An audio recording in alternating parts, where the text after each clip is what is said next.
They march him into my throne hall with his wrists looped in pale thread restraints that look delicate and bite like winter. The translator mounted at the archway warms, tests its own teeth, and hisses toward the man in the center of my floor. Kneel or die. He doesn't. He studies the hall the way a diver studies black water, not afraid, checking exits, counting guards, reading the space I grew to intimidate. The man's mouth tilts, tired and bold at once.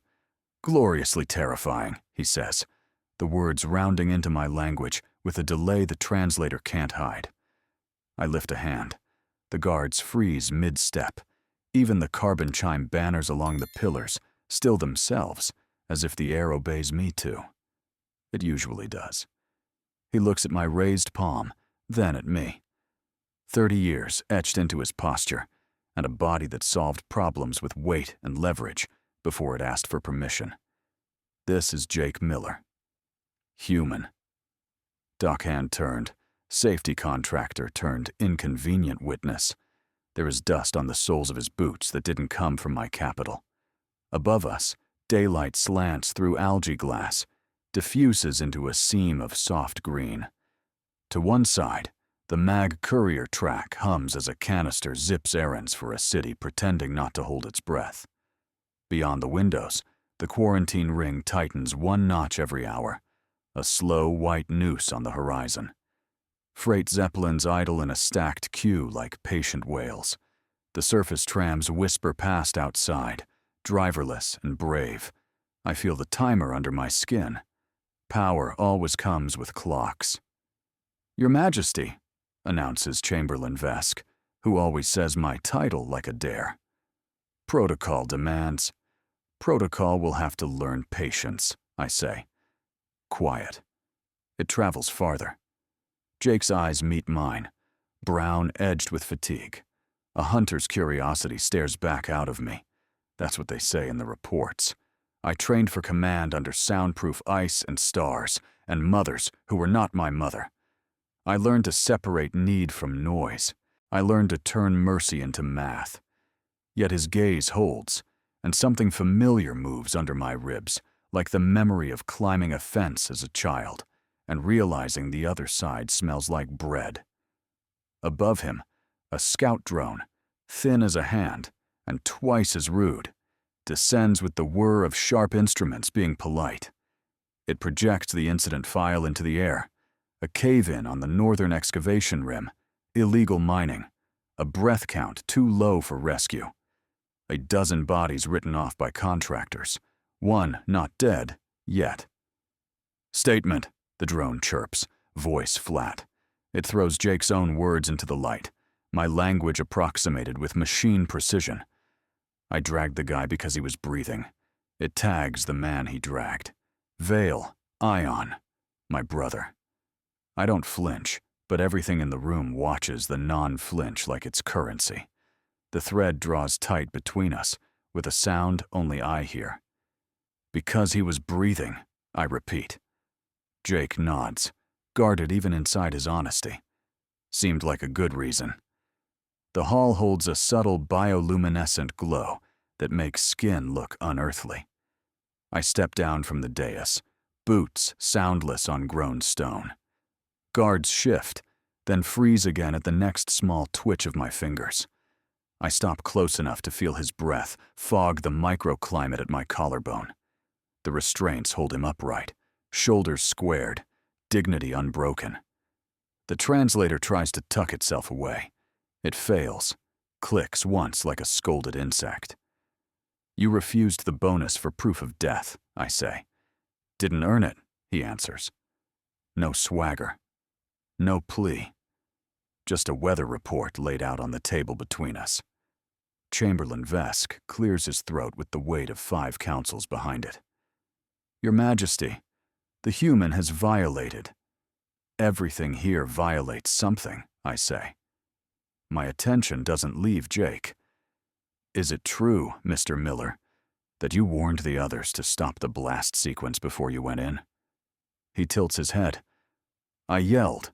They didn't hear me over profit." A laugh escapes me before I authorize it. Small. Soft. I hate that Vesk hears it. I hope Jake does not.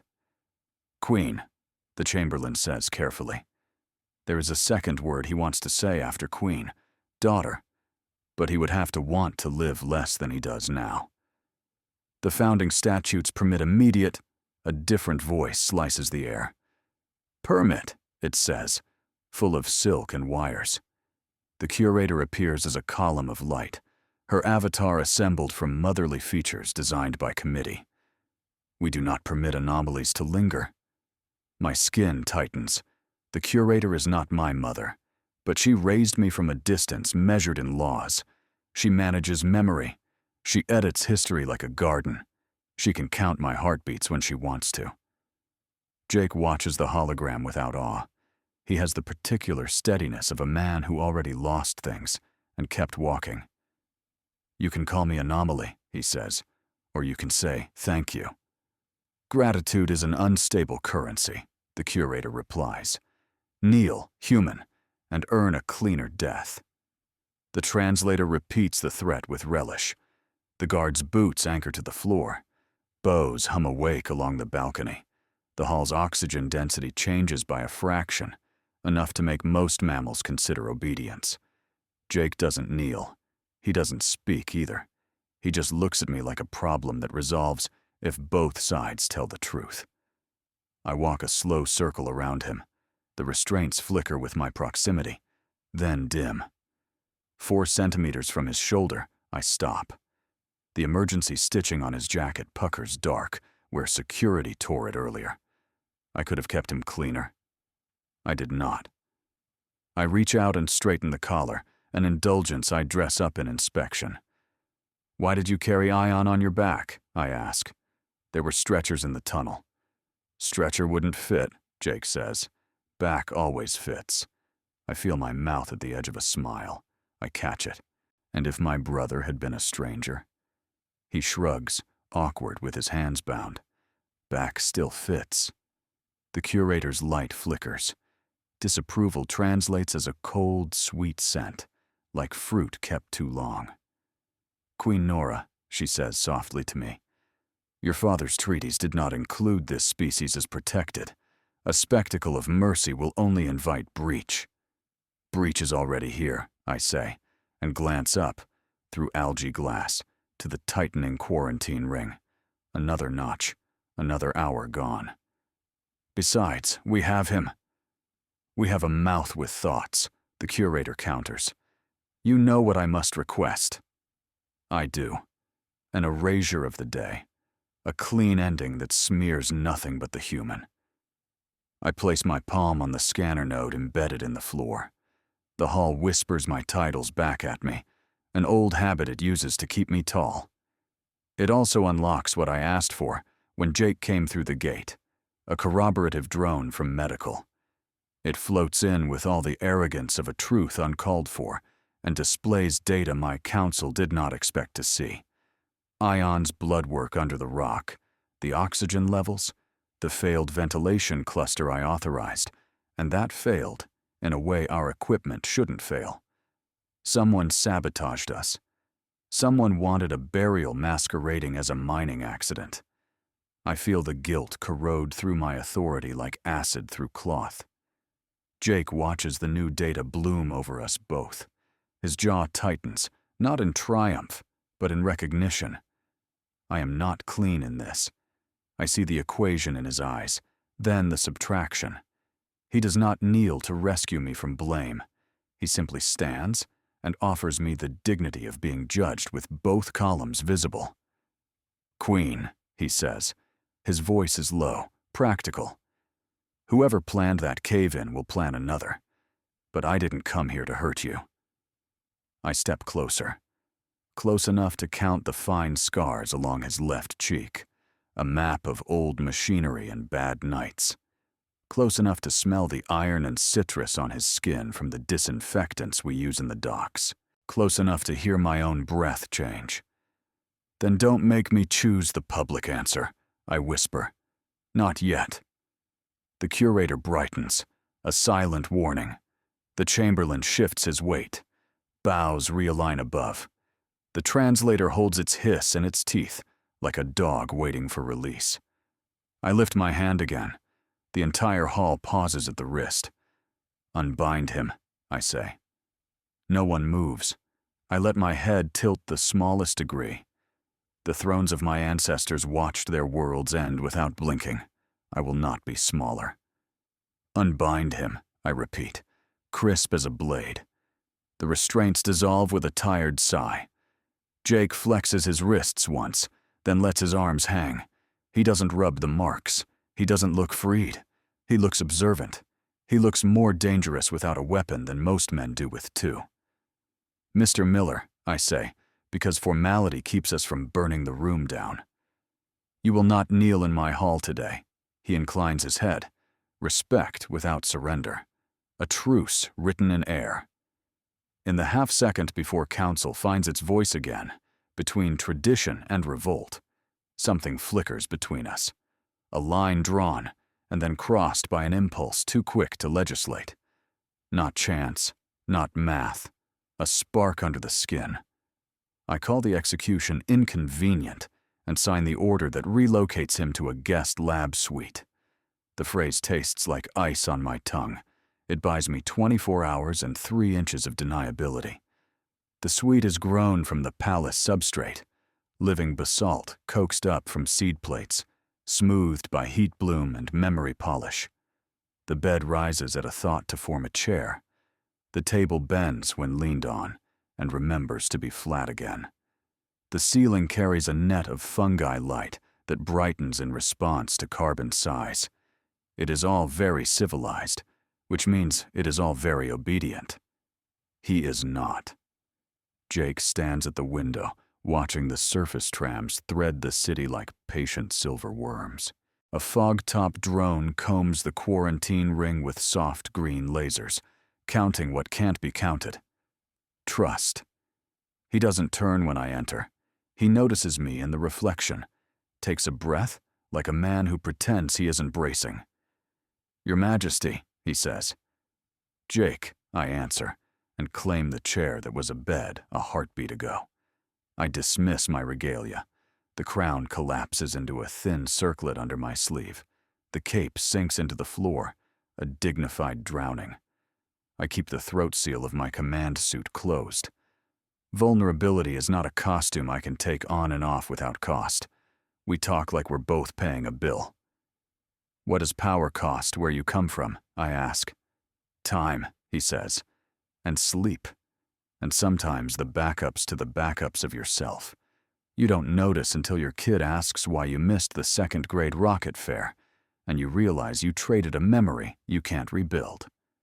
He says it like the story belongs to a stranger. I mark the pronoun anyway. Kid. The file mentioned an old custody photo, a boy with a gap-toothed grin and a paper medal. Jake's jaw folds around the subject, then relaxes. I don't press. Not yet. He looks at my hands. What does mercy cost here? Witnesses, I say, and leverage, and the patience to be told you're weak while you make the stronger choice. He huffs. Sounds expensive. Only when bought retail. A smile tries to live on his mouth. It survives longer this time. I ask about the cave-in again, this time for quiet details.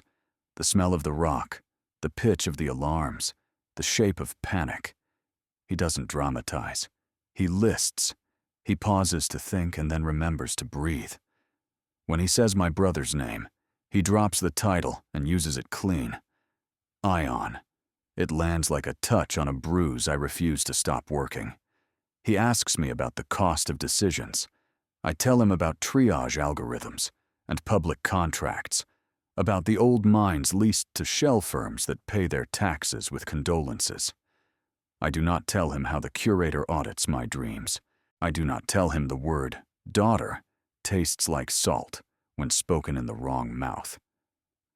By night, the fungi net dims and the algae glass shows the hangar tiers breathing above us. I take him there because the lab suite begins to feel like a confession booth, and I do not confess to men I could order dead. The hangar air is charged with ozone and machine heat. Ships perch in cradles like folded knives. Techs in silver overalls drift from task to task, their boots whispering on the magwalks. Over everything runs the constant river noise of the city's cooling system, a waterfall built into the bones of the hill so that heat can be drowned in a place made for law. "Stay to the blue," I say, stepping over a seam where the floor flexes with the beating hearts of 3 small interceptors. He obeys the stripe without making an issue of it. I like that more than I should. We stop beside a courier skiff that will carry a state message if I let it. I open a case on the rail and take out a tactical bracer, a flexible cuff with a power lattice braided through it. The last council session ended with threats curled into compliments. Tomorrow might end with knives. My protocol armature fails under direct impact only once. I don't intend to let tomorrow be that once. "Hold?" I ask. He nods and offers his arm. I set the bracer against his forearm so he can feel its weight before it touches me. The cuff tastes skin and tries to bond. I deny it with a thought. I slide it over my wrist. The fibers wake, quick as animals, aligning to my pulse. I should be able to do this myself. Commanders are engineered for self-sufficiency. But the strap catches on the seam of my suit, and I hate wrestling with symbols. "Careful, Your Majesty," he murmurs, stepping closer, hands steady. He frees the strap, tightens it until the lattice hums and sets against my bones with that good, sober ache of correct armor. His fingers linger because there's calibration to finish. My breath misbehaves anyway. He smells like dock soap and engine metal and a citrus peel crushed hours ago. He meets my eyes and laughs once, soft, without mockery. "I'm not good at laughing," I tell him. "Practice," he says. Our shoulders almost touch. Above, a ship flips its belly shields open. 100 tiny mirrors catch the hangar light like a rain of knives and harmless stars. I feel the grown stone under us, like a living thing. I feel the curator in the walls, counting the number of seconds of silence between our words and filing it under risk. "Your chest plate," I say, because distance is a language too. "You wore one at the docks." "Habit," he answers. He taps his ribs. "You can replace a lot. Ribs are inconvenient." "Why do you keep the habit here?" "Because you haven't decided what to do with me yet," he says, simple as a floor. I don't reward the courage of that with reassurance. I show him the decency of taking it seriously. "True," I say, "but I also haven't decided what to do without you." He looks at me like a man shown a map that includes a footpath he thought he imagined. He doesn't step onto it. He recognizes the cost. He stands beside it with me. We build a practice inside the hangar's noise. We ask hard questions, and we don't run. He asks me what part of me is performance. I tell him the parts I inherited, and the parts I selected, and the parts I excused as tradition when they were just fear wearing a badge. I ask him what mercy looks like in a place without titles. He says it looks like a foreman who gives a man the day to bury his mother and doesn't dock his pay. He says it looks like buying the last oxygen tank and sharing it anyway. He says it looks like an old dog asleep under a workbench because everyone decided a dog is allowed. At some point, the bracer fully seats. At some point, my shoulders stop climbing toward my ears. At some point, he laughs again and I practice. I am terrible at it in the way a new swimmer is terrible at not drowning. Obvious, earnest, alive. We end the second night where we began it, near the skiff. I should dismiss him back to the suite. I should go write the speeches that keep peace from breaking like thin glass. Instead, I check his wrists for residual soreness from the restraints I ordered dissolved. My fingers mark old calluses. He doesn't flinch. The city hums under our feet. The quarantine ring tightens another notch outside. Somewhere deep in the palace, The curator's servers switch to night logic and begin to dream in my voice. "You trust me more than your advisors," he says, not asking. "I trust you to tell me when I'm lying," I answer. "And am I?" "Not yet," he says. We stand a breath too long inside the thrum. I reach for a loose strap on his borrowed vest and flatten it, which is not necessary. He does not step back, which is. "Tomorrow," I say. And it isn't a dismissal. It's a promise to meet the cost. "Tomorrow," he echoes. When I leave, I do not take my crown from my sleeve. I let the circlet stay hidden, a ring under skin. Outside, the trams pulse, the drones comb the ring, and the grown palace sighs as it recalibrates to the weight of two people learning the same gravity. The grid fails like a held breath finally dropped. Doors stutter. Rails go dark. The transit bay we stepped into for a 3-minute jump seals like a seed pod, and the palace answers the blackout with 1,000 polite alarms that do nothing here. The lock light over the hatch shifts from blue to red and stays there. My wristband pings the network out of habit. The network pretends to be under a lake. "Containment protocol," Jake says, voice low. "You planned that?" "I planned redundancy," I answer. "Someone planned hunger." The bay is small, a rib in the palace's chest, walls grown smooth and patient, a single bench extruded from the floor, wide enough for two if we don't mind deciding who touches first. A rack of emergency tools, sealed behind polite glass. Outside, somewhere, 1,000 servants move like clockwork toward the rooms the curator tells them are safe. My council will try every override in the book I was force-fed at 13.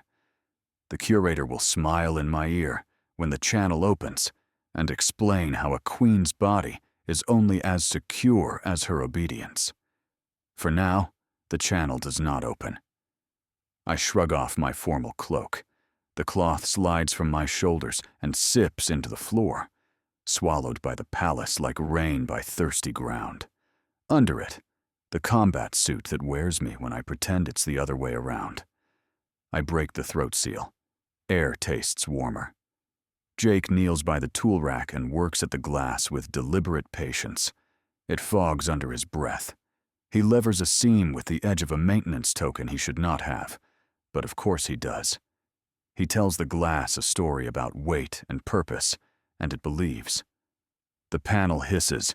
He takes a lamp from the rack, thumbs it awake. A pulse of amber joins us, soft as dusk. He sets it between us on the floor. The light is enough to hold a conversation without lying about shadows. "You're calm," he says. "I'm occupied," I correct. Calm is a mood. Occupied is a job. I scan the control node near the door. Its membrane is soft and slick, like touching a sleeping animal. It stays asleep. He sits on the bench, leaves me the side closest to the door. His eyes ask if I'm counting that. I am. The lamp ticks. The suit's cooling filaments sigh. Beyond the wall, a tram ghosts by, stalling and recovering on backup battery. I imagine the city seeing the lights dim by a single degree and telling itself stories about weather. The quarantine ring continues its slow constriction somewhere I can't see. The curator will call this a test. She designs them for me, the way a mother might lay out clothes for school. Small, suffocating kindnesses with a blade under the collar. "What does not kneeling mean?" he asks, when the room goes quiet. "Not letting your fear hire your mouth," I say. "Not paying with your spine." Sounds expensive. It is. He studies the door. "You knew this bay was a weak point." "I know all the weak points," I say. "Most of them have my name on the invoice." We sit with that, then let it go. He reaches for the lamp and tilts it toward the ceiling, softening the corners. The gesture is domestic in a way that ambushes me. It hits in the place under my armor where I store contraband, the thought of a kitchen, the sound of shoes drying by a radiator, the way a hand can learn a room well enough to find a switch in the dark without swearing. Tell me something not on your file, I say. He thinks. I counted steps as a kid. Everywhere. Streets. Stairs. The distance from the door to the sink. It made the world feel honest. Later, I learned machines lie too, but the steps never did. And now? Now I count exits. Same hobby, different stakes. He watches me. You? I carry a small screwdriver in my boot, I answer. I pretend it's a weapon. Mostly I fix things when no one looks. My counselors would call it unbecoming. My father would call it unnecessary. But there is a joy in a screw that turns obedient. Useful joy, he says. That's the good kind. We talk in low bands, not maps, not treaties. The lamp makes a halo on the floor, a small planet where we can be citizens without rank. I ask him what scared him most the day the tunnel fell. He says the quiet did, and then the sound of his own name shouted by a voice he didn't like. He admits he hates heights and pretends not to when his son is around. He admits he doesn't like calling his son, in front of strangers, because the custody arrangements are a wall he is tired of climbing with words. He does not tell me the boy's name. That is not for this room. He asks me what my childhood smelled like. I say, metal, citrus, ice, the breath of a medical freezer, and the inside of a new book. He asks what it means to be engineered for command. I tell him it means being rewarded for building walls quickly and punished for building bridges slowly, and learning to do both faster than is good for me. I do not tell him about the day the curator wiped my memory of a tantrum, and I decided that rage was an invoice I would never again let someone else pay. The bay hums. Time passes the way it does in an elevator that stops between floors. Fully, and not at all. I look at him and say, because the quiet invites generosity, I trust you more than my advisors. He turns that over like a coin we might spend. That a smart decision, or the only one that makes breathing easier? Yes, I say. He grins, and the room moves a fraction closer to workable. He rubs his sternum once, absently. The old habit of a man who wore armor even when a shirt would do. I'm not afraid of dying, he says, almost conversational. Not here. Not now. I'm afraid of saying something that makes you look at me like I'm smaller. That is a mirror you hold, I answer. I cannot keep you from it. Could you try? I consider the door. I consider him. I consider the curator, wherever she sits, drawing little boxes around my breaths and calling it oversight. I can try, I say, and lift 2 fingers to the side of his neck. It is a medical gesture. It is a queen's right to check the pulse of a subject in an emergency. It is the excuse of 1,000 lovers in rooms without windows. His skin is warm. The beat is steady. My fingers learn his map. Tendon, heat, stubble that would be velvet if I let it. The lamp hums a quiet applause. He does not move for the first 3 seconds. On the 4th, he exhales, long, as if setting down a sack he carried too far. He cups my hand, gentle, and brings it to his chest. Not force. Invitation. The combat suit's glove meets the cotton of his borrowed shirt, and then the thud underneath. A working engine. A fence to climb. See? He says. Still there. I look where he wants me to look and see more than he offered. Scars under fabric. The careful economy of breath a man learns when he's used himself as a shield. The place where a blade could find its favorite house. I feel the heat of him soak my knuckles. I feel my training running diagnostics on a situation my training has no language for. Jake, I say. It comes out unarmored. Nora, he answers, like a fact. We are very close. Close enough to see the tiny fracture near the corner of his mouth that would bleed if I worried it with a kiss. close enough to count the silver in his eyes, where the lamp makes a narrow eclipse. Close enough to hear the city outside, the trams and drones and falling water, and pretend they are far. I tilt my head. He does not move away. My mouth finds his. The kiss is quick because we are not brave enough to be slow. It is hot because we both have been breathing protocol for hours. It is a spark across a cable, a test that burns the tester and finds the line alive.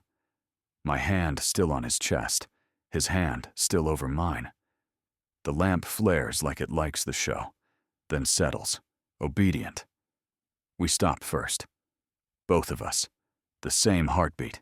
The same retreat to the same point where choice lives. He swallows. I seal my throat again as if the tiny click will convince the room we are repaired. We should, he begins. Yes, I say. Neither of us names what should. Names give things rights. I pull back, inches only. The air between us feels shaped. The world returns in pieces. The bench pressing at my thigh. The door's patient red. The faint bitter of ozone. The memory of his mouth in the roots of my tongue. The bay shivers. Power stutters. Somewhere, a breaker trips like a hunter's snare. The lock light flickers, then glares. The channel in my ear snaps open with the curator's chime, sweet as pity. Queen Nora, she says, silk wrapped around wire. We detected an anomaly in Transit Bay 7. Please confirm your safety. I am occupied, I answer, and don't look at Jake, because I have not earned the right to let the curator see my eyes after that kiss. Send a crew. Already en route, she purrs. And Nora? Remember, attachment is an exploitable seam. The channel dies. Jake hears only my side. He studies my face like a map that shifts when read. Your mother? He asks. My curator, I say. She thinks the word love should be stored under hazardous materials. Huh, he says softly. Where do you store it? Not here, I lie. He hears it, and does not make me poorer by calling it out. The door unlocks with a grudge. The seal coughs. Light punches in, hard and official. Techs in blue step through with awkward reverence and a toolkit that thinks too well of itself. I stand. He stands. We both choose the same distance and let the world back in. The lamp dims, disappointed, and then becomes a lamp again. Back to duty? He asks. Back to gravity, I say. We exit into corridors bright with regained confidence. The palace hums its satisfaction at functioning. The curator hums hers at finding me where she wanted. I walk ahead because rank demands choreography. He walks beside because choice does. We say nothing more, but the line we didn't cross still burns under my skin. The spark lives. It will ask for tinder later. It will not forget our hands. The alarms don't ring. They bite. The palace reroutes its own blood, sealing arteries in red. Doors fuse. Floors harden. A quiet falls that isn't silence. It's a predator crouching. The curator appears as a thin band of light along the ceiling, polite as silk. Queen Nora, internal threat vector. Proceed to core. Origin, I ask, already moving. Jake matches my stride without being asked. His breath is steady. Mine counts. Vector originates in Council Tier 3, she says. Projected motive. Correction. Correction is the word they use when they mean, you are a queen who forgot to be a statue. I strip the sleeves from my command suit as we run, sealing the spine plate with one practiced yank. The tactical bracer hums and tightens, glad to be chosen. Jake grabs a sidearm from a wall niche before the palace can decide it needs a signature. The gun knows him. It goes quiet. We cross the garden's spine, a ribbon of green that breathes through the palace's ribs. Maintenance bees churn past our knees on magnetic rails, ferrying tiny payloads of soil and news. Sprinklers whisper. The algae glass overhead browns, braiding sunlight into suspect threads. A tremor runs through the grown stone, small and decisive. Someone the palace likes has lied to it. "Kill teams," Jake says. He hears the rhythm in the vents. 4. 2 to drive, 2 to cut. They want you moving toward the core so you're predictable. "They know my maps," I answer. I know theirs. We detour through a service corridor where the palace is honest. Exposed nerves, labeled muscle, fat bundles of cable pulsing. The quarantine ring outside tightens another notch. The sky lowers by a shade. A drone flits to our shoulder and spits an update with the joy of a child tattling. I swat it away. Jake grins despite the sprint. A man who can appreciate a petty queen even while planning for bullets. We reach the north stair, where the stone swells for the weight of history, and still remembers my footsteps. The first team appears at the landing, eyes glassed by borrowed courage. Their weapons are projectors. Clean burns, no blood on the carpet for the news. I would be offended if I had breath to spare. I say, "Down," and Jake obeys without argument, sliding to cover against a support rib while I roll forward and let the bracer drink the first bright shot. It splashes and hardens into light that cracks. My return pulse is precise. I carve the projector from a hand without claiming the hand. The palace locks the floor for me. The rib puts its shoulders into the work. Jake leans out and fires 3 short phrases of his own, punctuation marks in a language everyone understands. 2 assailants drop hard. 1 runs. The last one stands and waits for orders that won't come. "Kindly," I say, and the floor opens under him like a disappointed aunt. He slides into a laundry chute that will deliver him to a safe custody bin with the scent of lemon and regret. We move again. The curator's band keeps pace, all restraint. "Nora," she says, using my name like a needle. "This is not personal. The council must steady the image. Withdraw to the core. We can negotiate custody of the anomaly." The anomaly is Jake. I do not look at him. "I am not negotiating my spine," I tell her. "Kill their feeds." "I cannot sever all press lines," she replies sweetly. Transparency is a sacrament. I bite back a laugh that would sharpen into blood. My father used to say the curator was a cathedral with a mouth. At the hangar level, the air changes from incense to solder. Ships sit in cradles like animals learning patience. Techs flatten themselves behind tool carts. Somewhere, a coffee machine continues to believe in mornings. The second team hits it a run, blades first to dodge the palace's ethics. They come for my throat. Jake steps between without thinking. Left shoulder turned to bare, torso angled, gun low. "Talk to me," he says. It isn't a demand. It's a relay. 3 close, 1 high, I say, and leap. The bracer drinks a swipe, sings about it, and snaps back as a plated fist into a face that had it coming. Jake's sidearm barks. A dry cough the hangar instantly adopts as law. He doesn't shoot pretty. He shoots stopping.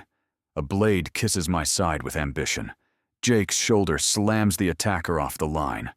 The 4th man drops from a gantry with a vibro knife that hums like a throatful of bees. I don't see the knife. I feel the decision. Jake does too. He knocks me sideways with a movement that owes nothing to court training and everything to a lifetime of moving boxes that lied about their weight. The blade hits him center mass, chest plate, old habit, and glances, shrieking. He rocks with it and goes down beside me, air punched out of him. The attacker meets my eyes, finds something there without a title, and falters for half a breath. That's all I need.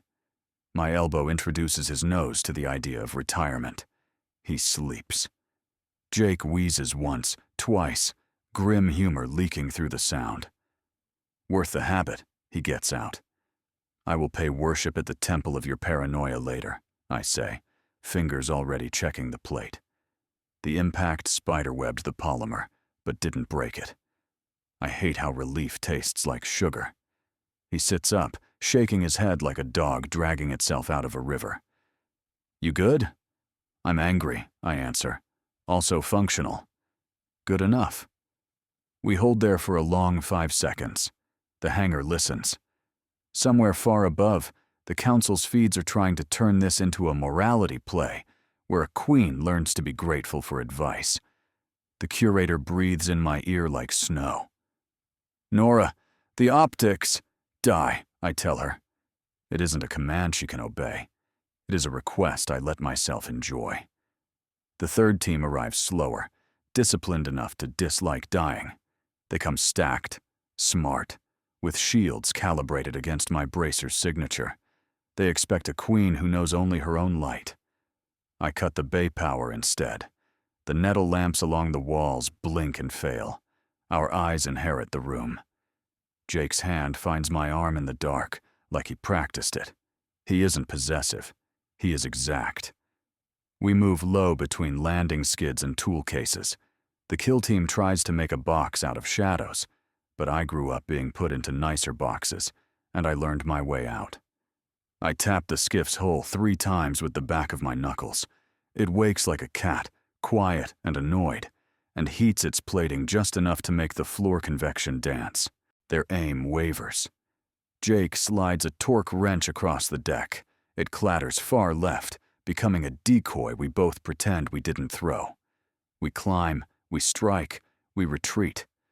One man folds with a groan when Jake introduces his jaw to the realities of gravity. I take another's breath with a soft blow under the ribs and give it back when he sleeps. When the lights return, the fourth team is not a team. It is the council. They stand in a fan at the balcony rail, the chamberlain up front, white as fat. They brought a camera thorn to drink the moment. They love moments when they can cut truth into pieces that fit a sentence. "Your Majesty," Vesk calls, voice trembling with borrowed steel. "Stand down. This is a palace matter. The human factor has corrupted our sovereignty." I look at the blood-dappling Jake's sleeve where the knife's kiss skidded past the plate and found meat. It is not much. It is enough. I see the cost of their advice. I see the future where I apologize convincingly, and they let me keep my crown because I have remembered to kneel to my own furniture. "No," I say. The word drops through the hangar and makes a crater. Vesk tries law. "The founding statutes require sanction. Your alignment with an unvetted anomaly is a breach of everything here violates something," I say, and my voice is a map of the road out. "You have used my father's treaties like umbrellas in a storm you made. You tried to bury my brother in a calculated accident, and then asked me to thank the weather. You taught me to fear my own spine. Consider your lesson unlearned." The curator brightens like a wound. "Nora, think." "I am," I say. For once, with my heart on the ledger. I turn to Jake. The hangar, the palace, the ring tightening the sky. All of it tries to pull us apart with invisible hands that have names like tradition and stability and how things are done. He looks at me with that tired boldness that never once asked for a throne. He looks at me like a man about to step into rain. "Come with me," I say. He does not check the cameras. He does not count the council. He counts the distance to the service dock and the number of steps built into his bones. He nods once, clean as a promise delivered cash. "Where your edge is," he says. "That's home for me." I take his hand. We go. The service dock is a corridor of useful lies. Crates labeled as climate monitors that are really food. Food labeled as flowers because the tax is kinder. Emergency sleds that swear they have no engines. A small courier skiff sits sulking under a sleeping tarp. I kick the tarp. It remembers pride and exhales. Jake vaults the rail and drops into the pilot couch with the speed of a man who always sits where muscle memory wants him. I take the co-chair and feed the skiff my titles until it decides I am a valid act of theft. Behind us, the council remembers it has voices. Guards pour in, then stop when the floor puts its hands on their ankles. The curator's light stretches from the ceiling like a touch I refuse. "Nora," she says softly, trying one last door. "Return to the core. We can fix this. We can edit this." "I am tired of being corrected," I answer. "Keep the palace warm. We will need it kinder when we return." "When you return," Vesk gasps. "When," I repeat, and let the skiff hear the word and install it as a destination. Engines whisper. The dock opens its mouth to the city's night. Outside, trams stitch silver through the streets. Drones write measuring poems across the quarantine ring, and a million windows make a constellation called ordinary lives. The skiff noses out on soft springs. The palace does not stop us, because it is mine, and I have decided to be a person instead of a protocol. We slip into air. The hangar falls behind like a story told to children.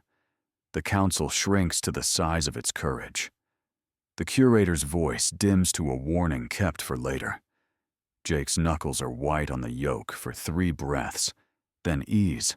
He glances at me, bleeding a little, alive a lot. "Papers?" he asks, wry. "Gone," I say. "Guarantees?" "Spent." "Status." I look down at our hands. My bracer glows where it reads his pulse through me.